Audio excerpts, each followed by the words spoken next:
चिंतन श्री गुरुदेव दत्त श्री स्वामी समर्थ. नमस्कार, मी अश्विनी. स्वागत आहे सर्वांचं स्वामी माऊली चॅनलमध्ये. आजच्या व्हिडिओमध्ये आपण पिठोरी अमावस्येला पूजा मांडणी कशी करावी, त्याचप्रमाणे पिठोरी अमावस्येची संपूर्ण कथा ही सुद्धा जाणून घेणार आहोत. तर व्हिडिओ स्किप न करता शेवटपर्यंत नक्की बघा आणि व्हिडिओ जर आवडत असेल तर चॅनलला लाईक करा. पिठोरी अमावस्या ही श्रावण महिन्यातील कृष्ण पक्षातील अमावस्येला येते. तिला आपण पिठोरी अमावस्या असे म्हणतो. तर आपल्या सनातन धर्मामध्ये पौर्णिमा आणि अमावस्या या 2 दिवसांना अतिशय असे महत्त्व प्राप्त झालेले आहे. बघा, श्रावण महिना हा आपल्या हिंदू धर्मात अतिशय पवित्र मानला जातो आणि या महिन्यात आपण विविध सण साजरे करत असतो. त्याचप्रमाणे त्यातील एक सण म्हणजे पिठोरी अमावस्या. तर पिठोरी अमावस्येला विशेष असे महत्त्व आहे. बघा, आपल्या सनातन धर्मामध्ये अमावस्या तिथीला विशेष असे महत्त्व आहे. बघा, श्रावणी अमावस्या अर्थात पोळा हा सण शेतकरी मोठ्या उत्साहात साजरा करत असतात. कोकणात सुद्धा हा सण आषाढात, तर देशात काही ठिकाणी हा सण भाद्रपद अमावस्येला सुद्धा साजरा केला जात असतो. या सणाला बेंदूर असे सुद्धा म्हटले जाते. अशा प्रकारचा पिठोरी पट जो आहे तो बऱ्याच भागात मिळत असेल, पण ज्या ठिकाणी मिळत असेल तर काही हरकत नाही, आपण हा नाही लावला तरी देखील चालेल. अशा प्रकारच्या मातीच्या बैलांची पूजा आपल्याला या दिवशी पिठोरी अमावस्येला करायची आहे. बघा, हे 4 बैल असतात आणि हे जे आहे याला घोरा किंवा घोडा असे देखील म्हटले जाते आणि बऱ्याच ठिकाणी याला गायसुद्धा म्हणतात. तर आपल्याकडे ज्याप्रमाणे पूजा मांडणी करत असतील तर तशाच प्रकारे आपण पूजा मांडणी करायची आहे. तर बघा, हे 4 बैल आणि हे घोरा किंवा घोडा या स्वरूपात मी घेतलेले आहेत. तर हे मातीचे असतात. याचे आपण विधिवत विसर्जनसुद्धा एखाद्या कुंडीमध्ये, झाडामध्ये करू शकतो. प्रत्येक वर्षी हे आपण नवीन घ्यायचे असतात. बघा, फार काही नाही, अगदी 30-40 रुपयात हे आपल्याला बाजारात सहज उपलब्ध होतात. आणि त्याचप्रमाणे त्यांच्यासमोर हे आपल्याला गहू हे धान्य ठेवायचे आहे नैवेद्य म्हणून. तर बऱ्याच ठिकाणी वेगवेगळ्या प्रकारचे सातधान्यसुद्धा ठेवले जातात. तर मी इथे गहू ठेवून घेतलेले आहे आणि या प्रकारे अशा मातीच्या बैलांची आपल्याला पूजा करायची आहे. तर सर्वप्रथम बघा, एक चौरंग घ्यायचा आहे किंवा पाट घ्यायचा आहे. त्यावरती तुम्ही पिवळे किंवा लाल वस्त्रसुद्धा अंथरू शकता आणि त्यानंतर आपल्याला अशा प्रकारचा 64 योगिनींचा फोटोसुद्धा लावून घ्यायचा आहे. आता आपल्याकडे हा नसेल तर काही हरकत नाही. हा मी गुगलवरती डाउनलोड करून याची प्रिंट काढून घेतलेली आहे आणि अशा प्रकारे हा भिंतीवरती लावून घेतलेला आहे. तर या 64 योगिनींची सुद्धा आपल्याला या दिवशी पूजा करायची असते, ज्याला आपण पिठोरी पटसुद्धा म्हणतो. तर पाटावरती वस्त्र ठेवून घेतल्यानंतर दिवा प्रज्वलित करून घ्यायचा आहे. सर्वप्रथम दिव्याची पूजा आपण करायची आहे. त्यानंतर हे जे बैल आहेत मातीचे, तर त्यांची पूजासुद्धा आपल्याला करायची आहे. बघा, पिठोरी अमावस्येला पोळ्याच्या दिवशी सकाळी आपण आपली जी देवपूजा आहे ती करून घ्यायची आहे आणि त्यानंतर ही जी काही पूजा आहे तर याची आपण मांडणी करायची आहे आणि गणपती बाप्पांचे सुद्धा स्मरण करायचे आहे, त्यांची पूजा मांडणी करायची आहे. तुम्ही जर गणपती बाप्पांची पूजा केलेली नसेल तर गणपती बाप्पांची मूर्तीसुद्धा आपण इथे स्थापन करू शकतो. त्यांची विधिवत पूजा आपल्याला पंचोपचार पूजा करायची आहे आणि गणपती बाप्पांच्या मूर्तीऐवजी तुम्ही इथे सुपारीसुद्धा विड्याच्या पानावरती गणपती बाप्पांचे स्वरूप म्हणून ठेवून त्यांचे पूजन करू शकता. तर अशा प्रकारे अगदी साधी सोपी पूजा आहे. तर अशा प्रकारची मांडणी आपल्याला पिठोरी अमावस्येची आहे. तर बघा, या दिवशी शेतकरी बंधू जे आहे तर ते सकाळीच बैलांना स्वच्छ आंघोळ घालतात, त्यांना अगदी छान सुंदर असं तयार करतात. त्यांच्या शिंगाला जो आहे तो रंग लावला जातो. त्याचप्रमाणे अंगावर शालसुद्धा ओढली जाते.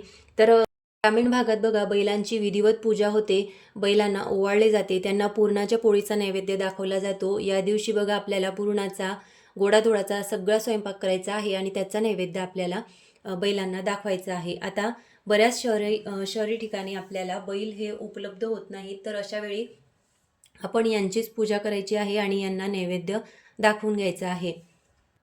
पण ग्रामीण भागात बैलांची पूजा केली जाते, त्यांना नैवेद्य दाखवला जातो आणि बऱ्याच ठिकाणी या दिवशी बैलांचा पोळासुद्धा फुटत असतो. म्हणजे बैल जे आहे तर ते धावत असतात शर्यतीमध्ये. तर अशा प्रकारचा पोळा हा आमच्याकडे साजरा होत असतो. आता ही जी काही पूजा आहे तर ही आपण सकाळीच आपली देवपूजा झाल्यानंतर मांडायची आहे आणि यांना विधिवत बघा, हळदी, कुंकू, अक्षदा हे सर्व अर्पण करायचं आहे आणि त्यानंतर जो काही आपण गोडाधोडाचा नैवेद्य करतो तो आपल्याला दाखवायचा आहे. तर बघा, इथे अशा प्रकारे मी हळदी, कुंकू आणि अक्षदा प्रत्येक बैलाला लावून घेणार आहे. अशा प्रकारे आपल्याला त्यांची विधिवत पूजा करायची आहे आणि त्यासोबतच जे आपण गव्हाच्या पिठापासून बनवतो तर त्याला शिंगोळे बनवतो बघा, त्या प्रकारचे आपल्याला गव्हाच्या पिठाचे शिंगोळे बनवायचे आहे आणि ते यांच्या शिंगावरती इथे ठेवल्या जातात आणि त्यांची पूजा केली जाते. त्यासोबतच आपण ज्या वेळेस हे बैल घेतो तर त्यावेळेस आपल्याला बाजारामध्ये कुशसुद्धा मिळतं. तर हे कुश आपण या बैलांना अर्पण करायचं आहे, त्यांच्या शिंगावरती आपल्याला ठेवायचं आहे आणि त्यानंतर त्यांची पूजा करायची आहे. बघा, पिठोरी अमावस्येला कुशग्रहणी अमावस्या असे देखील म्हटले जाते, कारण या दिवशी कुशगवताचेही विशेष महत्त्व असे आहे. या दिवशी गोळा केलेले कुश हे खूप पवित्र आणि फायदेशीर असते, अशी धार्मिक मान्यता आहे. पिठोरी अमावस्येला कुशाने पूर्वजांना तर्पण अर्पण केल्याने आपल्या कुटुंबामध्ये जे आहे ते आनंद आणि समृद्धी येते, अशी मान्यता आहे. तर अशा प्रकारचे जे कुश आहे ते आपल्याला बाजारात सहज उपलब्ध होईल, ते आपण या बैलांवरती ठेवायची आहे आणि यांची पूजा करायची आहे. आणि त्यानंतर धूप दीप ओवाळून घ्यायचा आहे आणि अशा प्रकारचा हा जो 64 योगिनी मातांचा फोटो आहे तर तो सुद्धा आपण लावून घ्यायचा आहे. बघा, या दिवशी त्याचप्रमाणे आपण एक एक फूलसुद्धा प्रत्येक बैलाला अर्पण करणार आहे. आणि बघा, या दिवशी अगाळ्याला सुद्धा विशेष महत्त्व असतं. बघा, श्रावणामध्ये जे काही सण आपण साजरे करत असतो तर त्या पूजेमध्ये आपल्याला अगाळ्याचे पान हे घ्यायचे असते. तर अशा प्रकारे प्रत्येक बैलाला जसे आपण फूल अर्पण केले तर एक एक पान अगाळ्याचं आपल्याला त्यांना अर्पण करायचं आहे. या पिठोरी अमावस्येला एवढे महत्त्व का आहे, तर या पिठोरी अमावस्येला ही आपण पितृतर्पण, श्राद्ध आणि दान यासाठी विशेष फलदायी मानली जाते. या दिवशी पूर्वजांच्या आत्म्याच्या शांतीसाठी प्रार्थना केली जात असते. त्याचप्रमाणे या दिवशी त्यांचे आशीर्वाद मिळवण्यासाठी विविध विधी देखील आपण करत असतो, जेणेकरून ते त्यांच्या वंशजांना आशीर्वाद देतील. तर यासाठी आपण हे विधी करत असतो.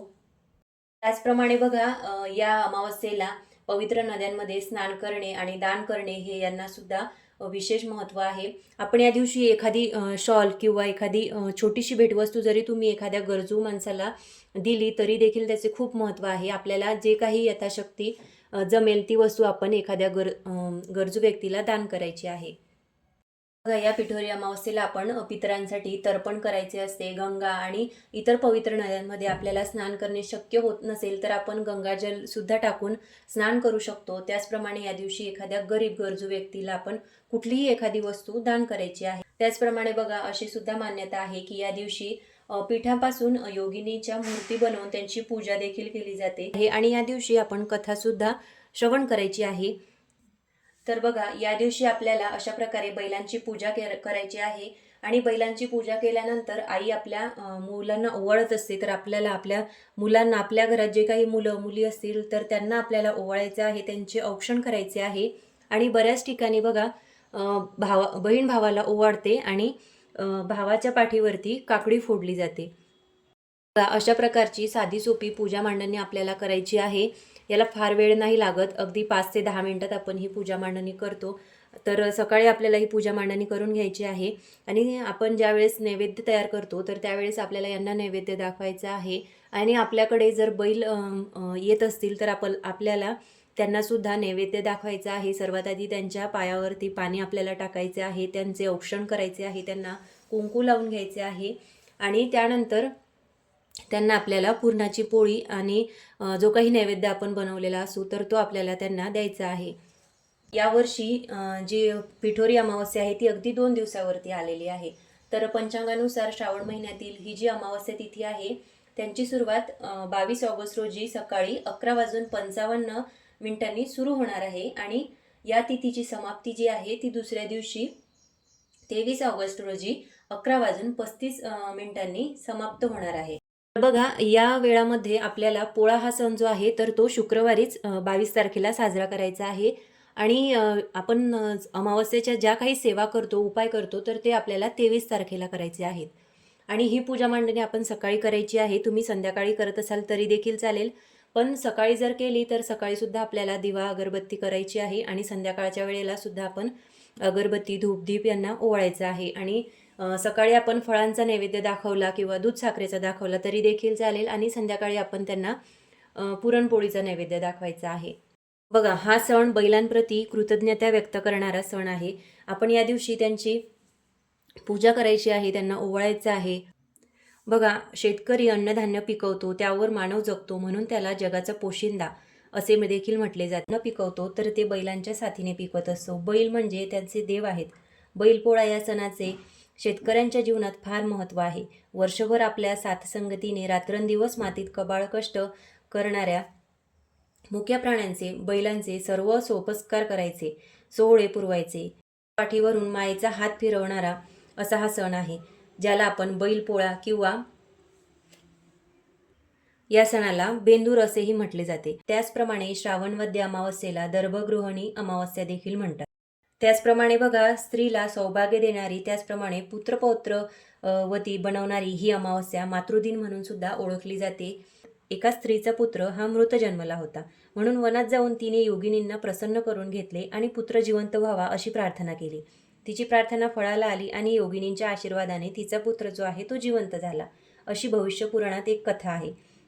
तर बघा, आई ही केवळ बालकाची नाही तर त्यांच्या संस्काराची देखील जननी आहे.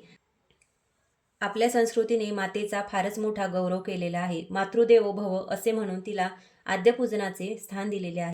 बघा, अशा प्रकारची अगदी साधी सोपी पूजा आपल्याला करायची आहे. या दिवशी आपण आपल्या मुलांना औक्षण करायचे आहे, त्यांना ओवाळायचे आहे, जेणेकरून त्यांना सुखी आणि दीर्घायुष्य लाभेल. आपण ज्याप्रमाणे जिवतीचे व्रत करत असतो, जिवतीची पूजा करत असतो, अगदी त्याचप्रमाणे आपल्याला 64 योगिनी मातांचे पूजन करायचे आहे, त्यांची पूजा करायची आहे. तर बघा, अशा प्रकारचे हे पिठोरी अमावस्येचे व्रत आपण आपल्या मुलांसाठी करायचे आहे. आईचे पुण्य मुलांना मिळते, सुख समृद्धी त्यांच्या पदरी पडत असते. तर बघा, अशा प्रकारे आपण पिठोरी अमावस्येला व्रत करायचं आहे, उपवास करायचा आहे आपल्या मुलांसाठी, जेणेकरून आपल्या मुलांना सुख समृद्धी आणि आनंदी जीवन मिळेल. यासाठी आपण हा उपवास जो आहे तर या पिठोरी अमावस्येला करायचा आहे. ही पूजा जी आहे ती आपल्याला पिठोरी अमावस्येला दिवसभर तशीच ठेवायची आहे आणि दुसऱ्या दिवशी जी आहे ती पूजा मांडणी आपल्याला उचलायची आहे. आता हे जे मातीचे बैल आहेत तर हे आपल्याला एखाद्या कुंडीमध्ये किंवा झाडामध्ये आपल्याला विसर्जन करायचे आहेत. त्याचप्रमाणे सांगितल्याप्रमाणे आपल्याला या दिवशी आघाडाचे पानसुद्धा प्रत्येक बैलाला अर्पण. त्याचप्रमाणे आपल्याला पूजा करून झाल्यानंतर या दिवशी कहाणीसुद्धा पठण करायची आहे. तर बघा, पिठोरीची कहाणी थोडक्यात आपण जाणून घेऊया. कहाणी पिठोरीची. आटपाट नगर होतं. तिथं एक ब्राह्मण होता. त्याच्या घरी श्रावणातल्या अमावस्येच्या दिवशी बापाचं श्राद्ध असे.